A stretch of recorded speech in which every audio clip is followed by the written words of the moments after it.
friends, today we have Pravin Rajpal with us, and he's going to talk about Innovation Next. Pravin, I welcome you to my YouTube channel, and please tell us what is Innovation Next all about. First of all, pleasure, Prity, and I must congratulate you the kind of work that you're doing and helping us to achieve our goals. In terms of filing patents and also creating the next of innovation. Well, I realized that during my corporate training programs and at many other forums that people with ideas, they have no money, and people with money have no ideas. Okay. The countries who make technologies like Finland, Denmark, or the most innovative countries, Switzerland, they're dots on the world. They have no markets. They're struggling to find out the markets for the technologies which they develop. And countries with markets like India, South Africa, huge markets like China, they don't have technologies.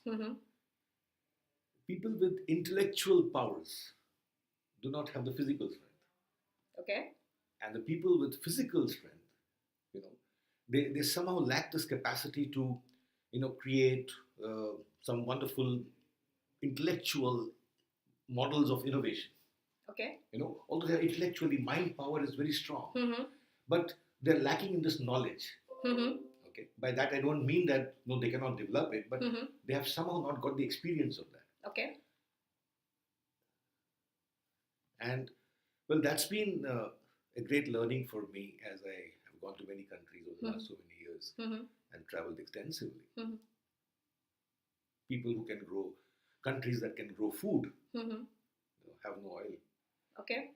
And countries who have oil, they cannot grow food. So how is Innovation Next? So I think the design of the world that has been made today, in front of the man today, is such that which wants you to, connect. Okay, so you're connecting. Connect. Okay. Collaborate. Collaborate. And co-innovate. Co-innovate. So we have 3 C's here. So we have 3 C's over here. Okay. So what we're doing is Innovation Next is the next thought leadership, you can say. Thought is an organization of thought leaders where we are connecting technologies to markets. So what we do is we connect the technology of Finland and Germany and Finland, Singapore to the Indian markets. Okay. So we make them successful here in India. Similarly, the ideas that students have with them, we connect them to the organizations so that there can be an intrapreneurship model. Because organizations' pipeline of ideas is very limited. Right. So the ideas of students incubated or hatched inside the organization is the future. Right. And you would see that the GoogleArtProject.com, the other excellent projects that Google has come out with today, or driverless cars, is not the ideas of people working inside. Right. But they're all entrepreneurs. And I see entrepreneurs as a mega trend. Okay. Where 95% of the students would like to take that route because they don't want to become entrepreneurs in the early years of their education. Right? So these students, we are creating an ecosystem where we are setting up the Industry 4.0 labs. Okay. The centers of creative leadership and innovation at the universities. And what we do is we connect the universities to the industries. Okay. Where the students pre-decide which industry they want to join. It could be automotive, it could be IT, whatever. But during the tenure of those 2 to 4 years of time that they have, they develop ideas. They come out with the ideas. And instead of having your own marketing setup, own office, own people to market that ideas is a big struggle. We tell them to please go to the industry, and they are the ones who are going to actually make that idea much bigger with a larger success rate. Right. So the impact of these innovations is going to be very enormous. So we are disrupting the way the current ecosystem is working. Absolutely. We are disrupting the current education system with a bookish sort of system, where what we are saying is that it is not just important to have the books. While it is important, definitely, you must have knowledge. Right. But you must have the practical application application of that knowledge in new ways to create new products, new services, new business models, new ideas. And that is, I think, very important. Innovation is not about a product or a process or a technology. Right. It's a thinking. Dr. Muhammad Yunus had the idea that if my people in the country, they go hungry, Right. How will I ever achieve great production levels? Mm-hmm. And he formed a Grameen Bank. Right. Now, the magnitude of that idea was so strong that 40 countries of the world have adopted that model. Okay. Technologies, they follow you. I'll give a small example. The banking, for example. Right, the financial sector. The financial sector. Somebody had the idea that we should protect the money of people in the banks. Right. He never came with the technology. Right. And we should lend that money. It was a brilliant idea. It's a very powerful idea. Very powerful idea. Yeah. Now you see what happened. The ATM came in after many years. True. So you never had to visit banks. Right. The Paytm came after many years. So you never had to visit the Paytm. The fiat currency concept is now... And now what is happening is the Google Pays has come out. So you don't even have to write your checks. Right. Technology follows the ideas. Right. And not the other way around. You cannot develop a technology and find out as to where will it be applied. Right. So if you have a bright idea, a brilliant idea that we tell students to come out with, the people, the processes, the technologies, and many other things are actually going to be the integral part of it. Okay. It's like a ray of light. It expands, in the beam fashion. Right. And engulfing, many other things. Yeah, connecting the dots. At InnovationNext, we are connecting these kind of dots and creating the world's largest innovation infrastructure in physical terms. Right. As we have these labs, each of them have their own capabilities. True. And that is something, which is absolutely phenomenal. It is not possible for one university to set up 10 different labs. Right. But Ateri University has, the lab on energy. Symbiosis has a lab on, let us say, automotives. MIT has a lab on nanotechnology. Right. Now, industries coming to develop their products, we know which industry to send where. Right. It is not possible for any company to establish so many labs. So what we are building up is the world's largest innovation infrastructure, which is going to itself become a very disruptive sort of a capital. Right. And which is going to serve 1.3 billion population. Which is going, not only this population, but also people from all over the world. Right. Because we have the request to set up these centers, not only in India, but, we have requests from South Africa. So we are going global. We're going global. For the first time, this country, which was known for jugaad, and people said India does not know, how to innovate. How to innovate is actually going to be exporting innovation to the world. Right. In terms of this i360 platform which we have created. Okay. i360 is a wonderful platform which we have created along with SAP. So SAP has become our technology partner. Okay. And together with SAP, SAP is world software leader. Yeah. Their knowledge on Industry 4.0 is absolutely enormous. Yes. So when you talk about artificial intelligence, when you talk about IoT, when you talk about data analytics, when you talk about robotics, blockchain, whatever, I think SAP will be our partner to support the institutions in setting up these capabilities. Yes. So, and identifying the we are the SAP and InnovationNext has co-created this i360. Right. So connecting technologies, industry, universities, global markets. So we are bridging that industry, gap. In a total fashion can only accelerate the pace of innovation. Industries, for example, they have many projects of innovation today. Right. Gone are the days when they had one or two. Right. And they had manpower to do that. Today, with 10 projects, unless we connect the university passion and the energy and enthusiasm to the projects that they have, the innovation projects will not accelerate. Right. And why I call this an accelerator? See, out there the war is not on whether you're innovating or not. Out there the war is how fast are you innovating. True. So the speed of innovation, the impact of innovation, and the success rate of innovation has to be much more faster than what it used to be. Yes. And we have no choice. Let me tell you, we can't have a failed innovation project today. Right. InnovationNext helps in building that space, in creating that space and the speed, the phenomenal speed that we are having. So we would be innovating at the speed of God's speed, right? I mean, it's a very fast pace that we are trying to be. We're giving them an infrastructure where. So we're giving everything on a plate. Many times the ideas don't surface. Many people are sitting dormant. Why? Because they never had the right industry partner. Right. Many times they do not have the money. This platform becomes a great platform not only for crowdsourcing of ideas, but crowdfunding. There are hundreds of universities getting associated. If there's a project that somebody wants to do, for example, the project of making Dr. Abdul Kalam alive through the holographic models that we were talking about. 3D. 3D format where children can interact with them. Right. Tomorrow it could be Nelson Mandela, then it could be Vivekananda.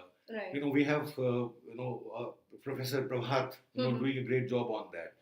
So we are wondering how is it possible for all the universities to join hands and to fund that, Right. so that it becomes a great knowledge and wisdom. It's a global movement. It's a global movement. Okay, so what's your goal for 2020 in short? 2020, see, we want to set up at least about 500 centers in India in year one, Mm-hmm. right? So I would believe 500 now, 1,000 next year, Mm-hmm. and 2,000 next year. Mm-hmm. So I think we would have covered India's all academic education Wow. institutions Mm-hmm. and the engineering colleges. We are a very large base, Mm-hmm. in the universities in India. 3,500 is a number that we have already. And I think That's my a good vision number. 2020, Yeah. I'm very inspired by Dr. Abdul Kalam's Mm-hmm. book of Ignited Minds Okay. and Ignited Souls. Mm-hmm. So the purpose that we have over here is, not to talk about innovation in terms of just a product or a process, Mm-hmm. but develop capacities. And sustainable business models. Sustainable business models. Yeah. The most important thing is, although our GDP is high overall, Mm-hmm. but I think there is a great, place Scope. for us to scope for us to actually go and improve on the per capita GDP. Right. Right? And we have a working young population of 500 million people. A paltry figure of $6,000. Yes. Done by everybody with this kind of a model that we are Mhm. creating, focused on growth and Mhm. not just patents. Right. Can create a whopping Mm-hmm. $3 trillion more. Mm-hmm. That could be a disruptive idea Yes. by itself. Yes. So this is what is something which I have in mind to give people Mhm. India the model of growth, Yeah. which is so very important, and connect them to the right stakeholders Yes. in that entire ecosystem. And directly, indirectly creating a lot of intellectual property. Yes, you rightly said. See, creative capital Mm-hmm. is something that we don't know Right. because you cannot measure it. We only know the physical assets, Mm-hmm. which only deteriorate, Mm-hmm. depreciates. Mm-hmm. But the quality of the ideas that you have today Right. is the only thing which can actually turn into billions of dollars. Right. What is the impact of Stanford University? Any Mhm. idea? They are contributing $2.89 trillion Mm-hmm. to the wealth of the world Mm-hmm. every year. Mm-hmm. Wow. Okay, and our GDP today Mm-hmm. is about $2.5 trillion. Mm-hmm. What if we can create that kind of an ecosystem from India, Mm-hmm. where every university says Mm-hmm. that we are going to be actually creating so many patents, we're going to be creating so many ideas. Right. The intellectual capital that you create, Yeah. the creative capital, the innovation capital that you create Mm-hmm. is immeasurable, Right. Right. and that is something which is going to add to a phenomenal growth Mm-hmm. for not only India, Mm-hmm. and the world is Global. moving towards Yeah. a zero-sum game. Yes. My loss cannot be any country's Yeah. gain. Yeah. Right? Yeah. So The infinity factor is the going infinity to come. factor Yeah. is come. And Yeah. India's culture of Vasudhaiva Kutumbakam, Yeah. the whole world is a family. Mhm. I'm completely driven by that. Mm-hmm. The Internet of Things Yeah. is actually making that a reality. Yeah. And 5G coming in place. The 5G Yeah. coming in place, I think that the whole world is now moving on to a very one small global village. Yes. Yes. So, where innovations done in India Mm-hmm. will actually benefit the world. I'm very happy that we have reversed this trend. Mm-hmm. That most of the time we were actually looking at innovations done in the Western countries and True. getting it here. East or West. But Yeah. I think now the times have changed, and Yeah. InnovationNext can be instrumental in Mhm. bringing about that kind of transformation in Okay. people. That yes, this is a place, this is Mhm. a land of innovation, and it's been there for n number of years. Yes. Yes. If you see the Vedic, sort of scriptures that we Mhm. have, they Mhm. produce sages. Yes. And you talk about yoga, you talk about Ayurveda, you talk Mhm. about surgery, you talk Mhm. about the zero, you talk about astronomy, Yeah. you talk about any knowledge. Infinity is the biggest factor which needs to be Knowledge was discussed. created Yeah. here, Yeah. in India. Yeah. And today I'm so happy. I don't say that we are not just proud Indians, but I would say that we are making India proud. Yes. So Yes. that's the kind of journey we have, and we have lovely people with us. We have Mhm. passionate people who have really turned it into a movement. Let me tell you. Mm-hmm. And when I say movement, because everybody now sees Mm-hmm. that this is something which is going to be helping the whole lot of people, Mm-hmm. impacting the whole lot of business stakeholders, people, society, customers, environment, And generating jobs. and generating jobs is of course fine, but generating a lot of I would say Intellectual world. care for the planet, Mm-hmm. generating a lot of new innovations for the quality of life, Yeah. because I think the human quality of life, longevity of the life, Mhm. etc., are important factors. Right. Sustainability of Mm-hmm. the man on this earth Mm-hmm. is something which is so very important. Right. And I think this becomes a platform, and I'm very glad we are, we are becoming the connectivity architects Okay. of that new wonderful ecosystem. Praveen, it was lovely talking to you, and all the best to Innovation Next. And let's see how this Innovation Next takes innovations to the next level. Yeah, sure. In fact, I have the vision of going up to the World Economic Forum. Me too. And yeah. We are really fired by the vision which the World Economic Forum has given this time in Davos. Yes. About future readiness and innovation and about the quality of life. Yeah. We would love to see ourselves getting aligned to the wonderful direction that the World Economic Forum has given, and see how we can together co-create a wonderful future. Thank you. Pleasure is all mine, Praveen. Thank you very much. you. Thanks a lot.